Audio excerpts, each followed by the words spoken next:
first police force that that I can recall from reading would be the Sudanese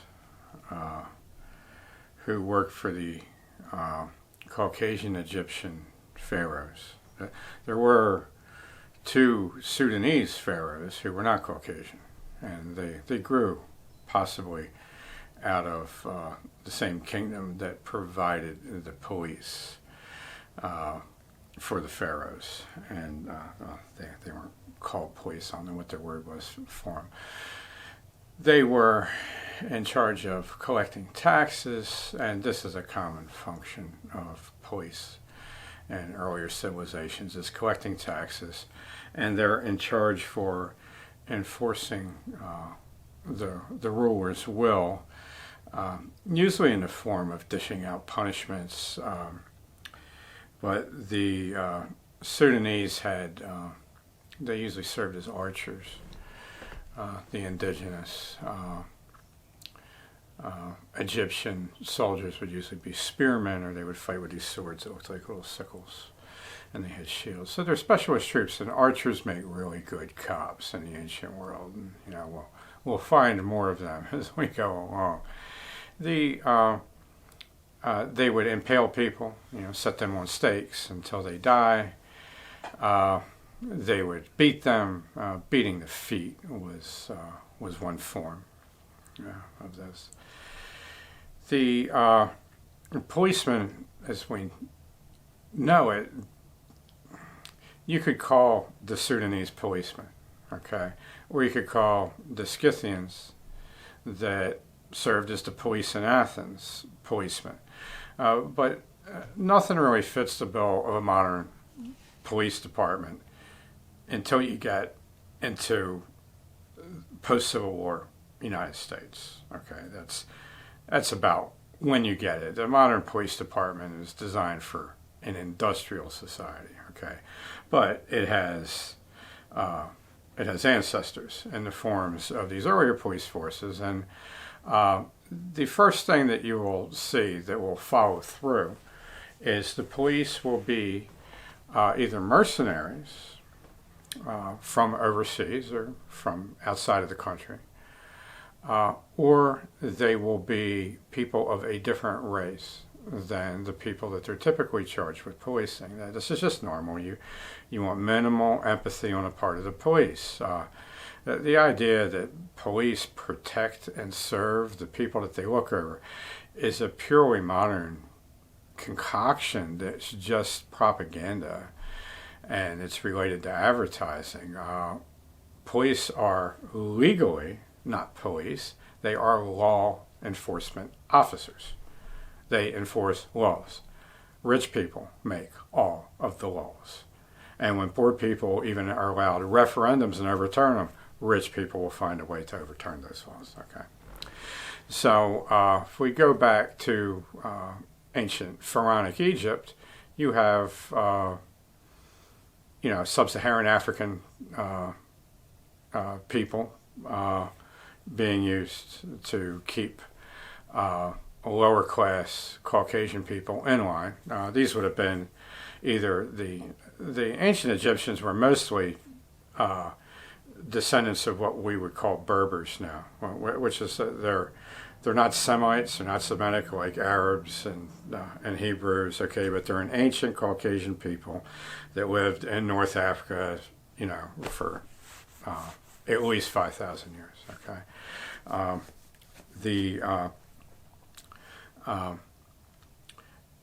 The use of mercenaries and private bodyguards, which is where this started with the Sudanese in Egypt, is the typical place where police come from. There were periods in Rome where you would have the Praetorian Guard might have to go out and inflict order on the mob. That was a private bodyguard for the emperor who controlled them. Now, the Scythians are really interesting because they're commonly called police by the modern translators, unlike the Sudanese. And Athens is a group of, it's between 10 and 13 tribes. of people that lived together in the same community. There was a large community of xenos, or aliens, strangers, who were also subject to the laws and didn't have the rights. And then there was a huge community of slaves. There, 10,000 men at any given time were manning the Laurium silver mines. They all died. They killed every one of these guys working them to death. So there was a need for police, and not just to deal with the slaves, but uniquely among the Hellenistic people, or the Hellenic people. The Athenians didn't bear arms in their home city. They were very tribally polarized. When Athens would go to war, every day a new general would take command. And we think it was like some stupid election or something. No, it's like the military leader for each tribe would have his turn as the head general. So this is Athens is a socially fractured place. Where you have tribes that are actually competitive with each other. They kind of all got pushed into the Attic Peninsula. It's called Attica. It was a barren little peninsula. It was mostly just good for silver mining and growing olive trees and trafficking in olive oil. And the Attic-speaking people, which would be the Athenians, are actually descendants from all these different groups of people. There's an original Attic strain that they could trace back, or they thought they could trace back to Theseus, which means thought chief. And Athens means thought city, and their patron goddess was the Lady of Thought, Athena. And so they end up there as like the leftovers from all these lost civil wars, all these refugee people that had these strong tribal identities. So they decide that when they're not at war with somebody exterior to them, when they're not traveling abroad, any Greek with brains always traveled with his full military kit, okay? They would hand over their internal policing duties to slaves from an alien race, from the Scythians. They were regarded as barely human. Now, modern ethnographers or sociologists would look at them and say, oh, they were all white. They were all Caucasians. Well, they didn't have those definitions then. Scythians lived in many tribes over an area that covers like 7 modern nations. And Athens, one town in this little barren peninsula. So there's a trade relationship that goes back to the lawgiver of Athens named Solon, who had a friend, Anarchus, who was a Scythian from the Crimea near Astrakhan in the Sea of Azov on the Black Sea. And the Sea of Azov is a little sea that's on the other side of the Crimea, which is this weird jellyfish-looking peninsula at the top of the Black Sea. So traditionally, Mediterranean nations, whoever had the best navy, would have trading posts set up there. And they made friends. They had trade relations with the Scythians. So Scythian kings would sell POWs to the Athenian elites to serve as slave police. So the police were actually slaves. And they had no racial empathy at all with any of the people that they were policing, okay? But they did owe loyalty to their owners, which would have been the archons, the people who ran Athens, who struck the deal. It's not a single person in Athens because it was a democracy. It was an oligarchy that masqueraded as a democracy. But in any case, the oligarchs controlled these people. So these are foreign police that rich people control. Very much like New York, where you have Turkish citizens, Nigerian citizens, and Chinese citizens who I have seen serving as police officers in New York City. I saw this up in New York City. And I talked to some police officers that told me that these people are not even American citizens. They're actually foreigners. Well, no city in the world has as much resources as New York. These are very rich people, and they hired their police to be as the least empathetic as possible.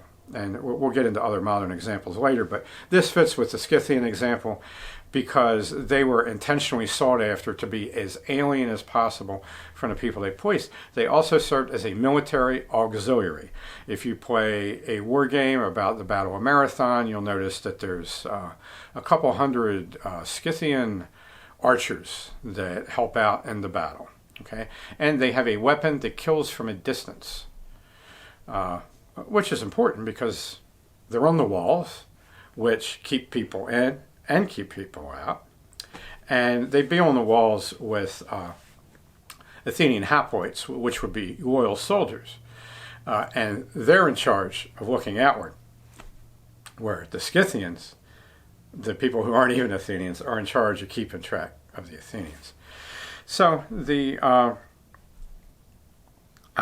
tradition continues in this way in the future, but there's one throwback example to just normally what you would have is a clan-based system. You would have a right to a trial by combat in a dispute with anybody that was your social equal, and this was very common in any warrior society. And once societies like Rome would start to scale up out of these warrior tribes, then they would have people in charge of passing judgment, and the Senate and would make laws. I momentarily forget the name of the body that was inferior to the Senate that represented the plebeians. But the Roman idea was the fascine, okay, which is our modern term fascism comes from. And this fascine was an axe that was wrapped with a bundle of sticks, and then it had cords around it. And it symbolized the fact that the person with the authority to act violently on behalf of the rulers did so in service to the greater community, which are represented by the rods that wrap the axe. That this person's not acting alone, and he's not just acting for the elite. This person would be a lictor, Lictor.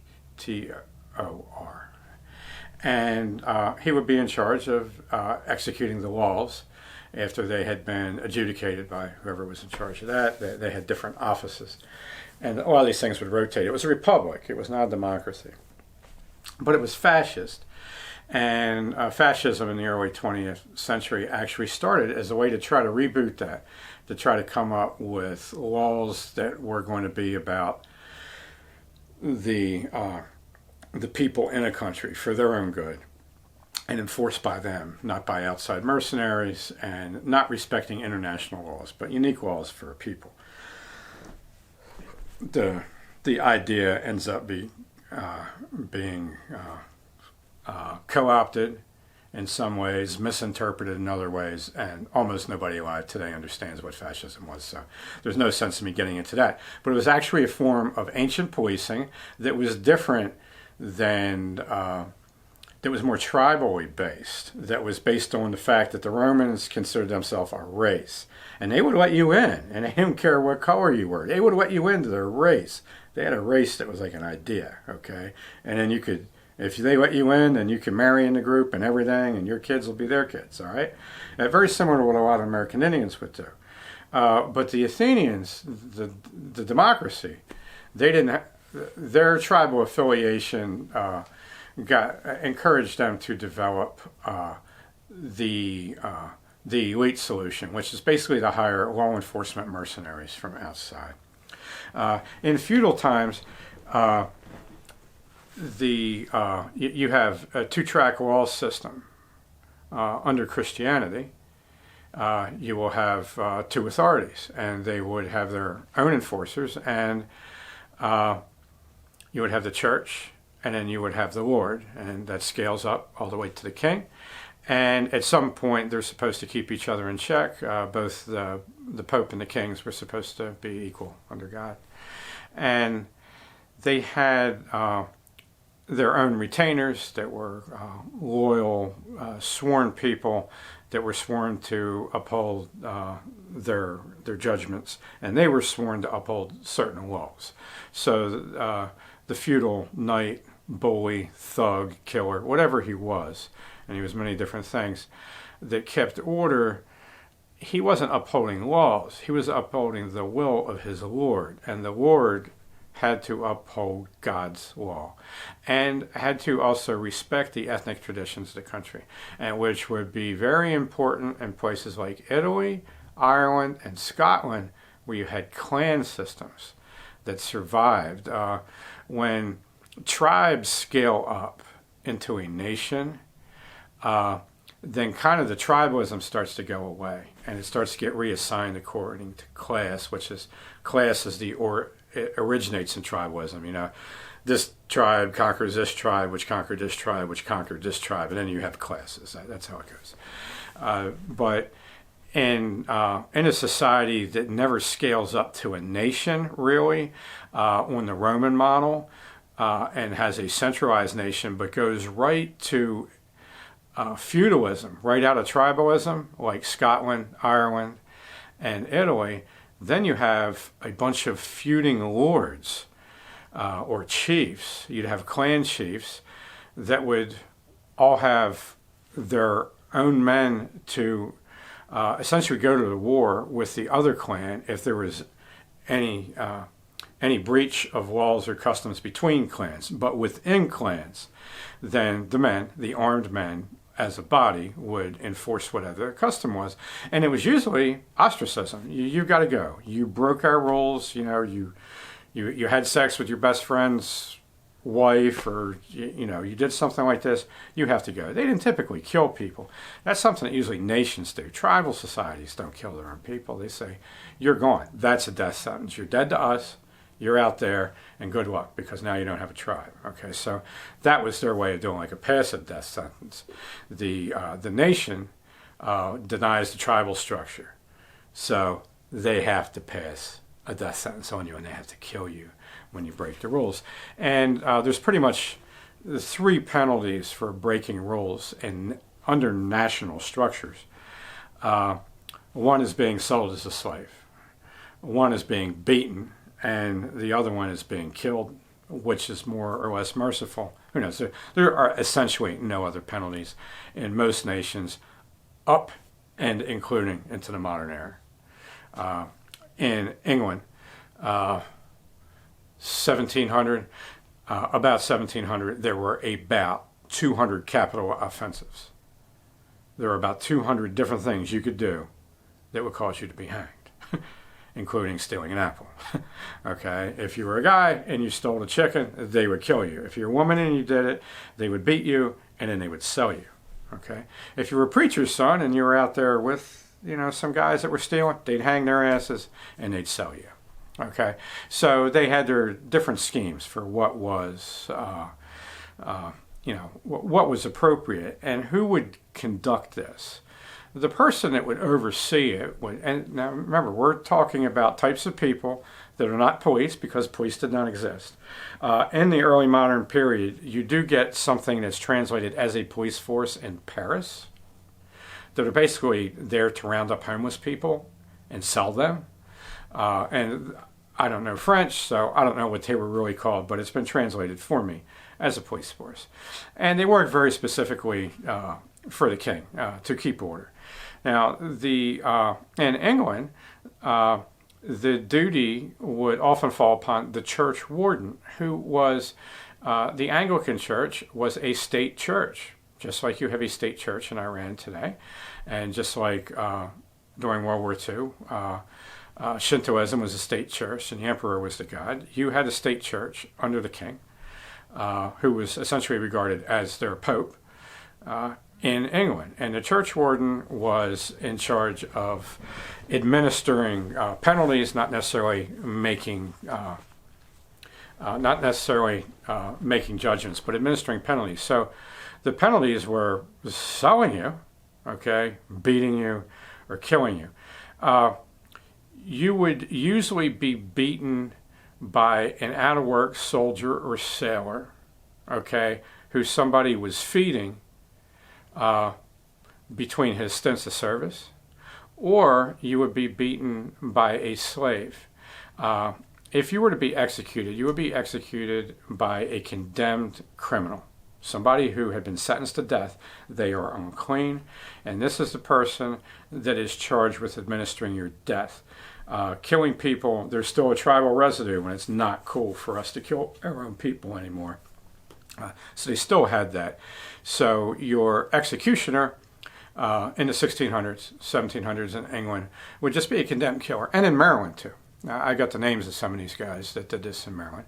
There would be a condemned killer who would be in charge of killing people on behalf of whoever decided that they should be killed. They would be enforcing these laws. And then for the next segment, I'll get into the other people that made up the aggregate law enforcement, okay? Because it wasn't just the guy that killed you.